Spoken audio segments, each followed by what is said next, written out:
I'm armed this evening with my trusty ruler. Hopefully this may see some use, but I won't be surprised if I don't find anything to measure.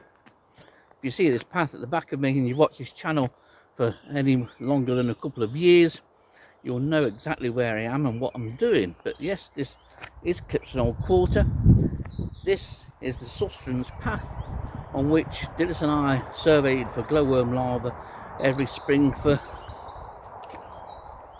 far too many years, I suppose, really. The idea of us surveying for glowworm larvae was to measure the glowworm larvae, and over the years we found that the average size of glowworm larvae here at Clipston Quarter got smaller and smaller.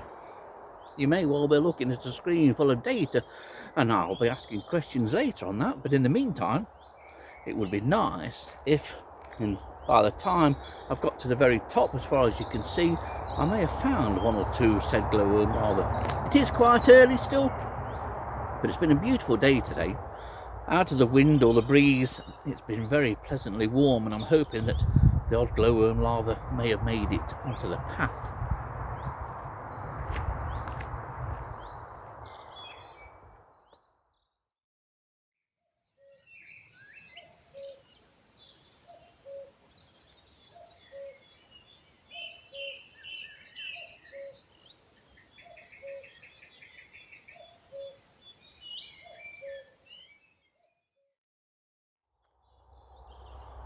But it's a beautiful evening.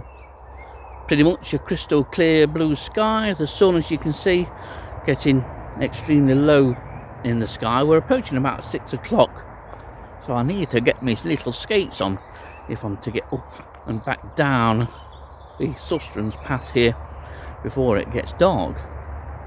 So we'll see if we can find any of those elusive glowworm larvae. It'd be great if we could get one tonight. We may have fieldfare movement, because that's a large flock of fieldfares, and they could be setting off for the journey back northeast. I know they may well be going northwest, but many fieldfare flocks, when they're setting off late evening and approaching dusk like this, there's 4 more, they often go that way. It will depend on the breeze, but that's a big flock that's gone through. If anybody managed to count them, do let me know.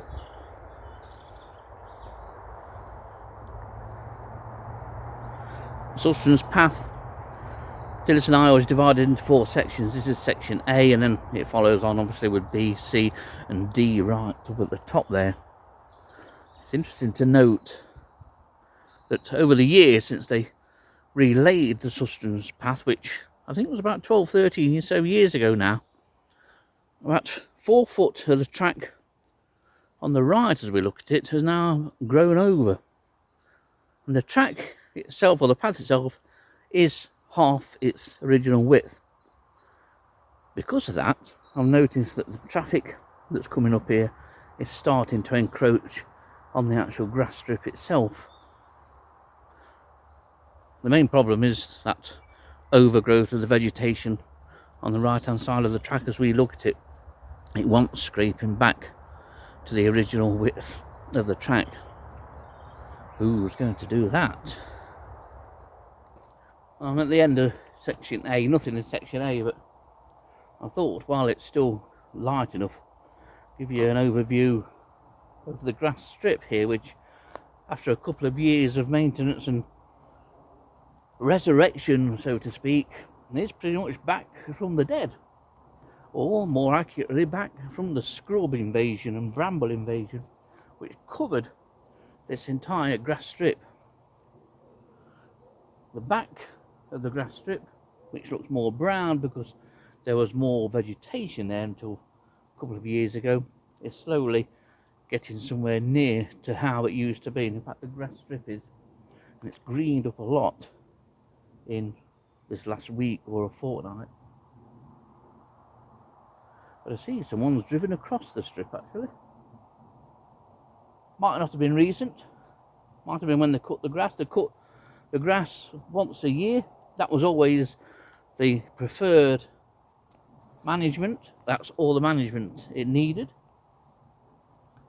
Once a year to a height of about 4 inches, which was perfect for glowworms, because if you've not seen one of these videos before, Clips on a Quarter became known as one of the best sites in the UK for glowworms, and Dillis and I recorded many female glowworms here, a couple of thousand or so. I think the most we had was 800 and something plus in one season. We never missed a night, but from when the first, or before the first female showed, right up to the very last female showed. A lot of work was put in.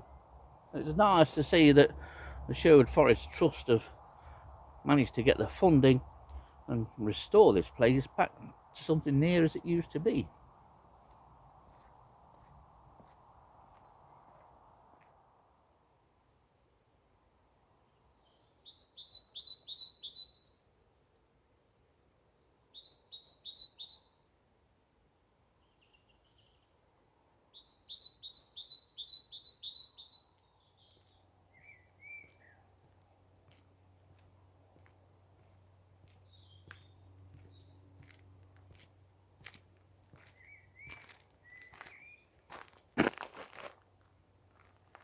Too cool. And I say that because I haven't seen my indicator species on this path this evening. That indicator species being the pill millipede, Glomerus marginata. Find a number of them on the path, preferably with some Lycosidae wolf spiders. Got a good chance of finding glowworm larvae. They signify that invertebrates are indeed active. I've had nothing. Not a spider, a fly, a beetle or a millipede, which makes me think that I'm unlikely to find a glowworm larva. Well, we're at the centre tree, top of the shop. What I think and believe is the highest point in Sherwood Forest. And that's where I've come, and I probably will be walking back down this path, but I may cut across and go down a wider, more stony track. That would probably have been warmer today, so it may still be keeping a certain amount of heat from today's sun.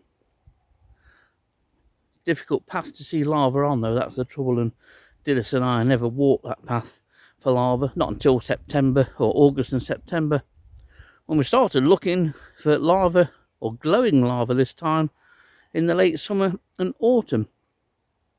Our year up here hardly ever finished. We would start late February or sometime during March with larvae, then start surveying for adults from mid to late May. Survey adults from mid to late May right through till the last adult turned lights out, and that could be mid to late August some years. And then we'd start looking for glowing larvae again in sections O, K and J, sometimes at the top of section I. We were always up here involved with recording glowworms and glowworms larvae. So, I've had a nice walk, and that's another purpose to why I do this and like to do this. It gets me out and gets me active. And on a lovely evening like this, I know the temperature's dropping, but I've got the place to myself. Just me and the trees and the grass strip.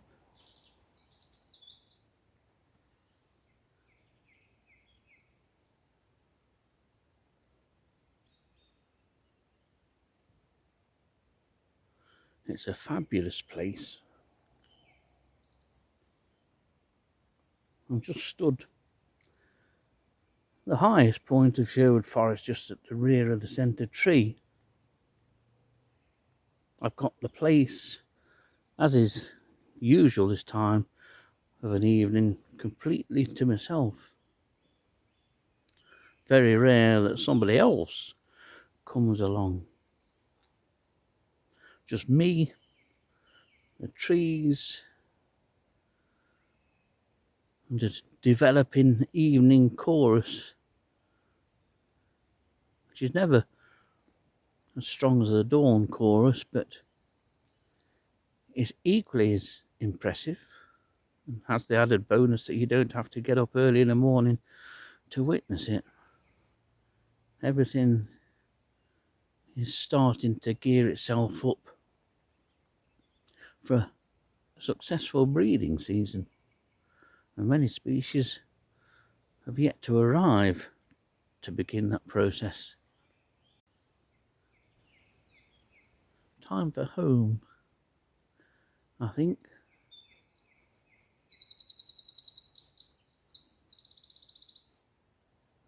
And the wren agrees.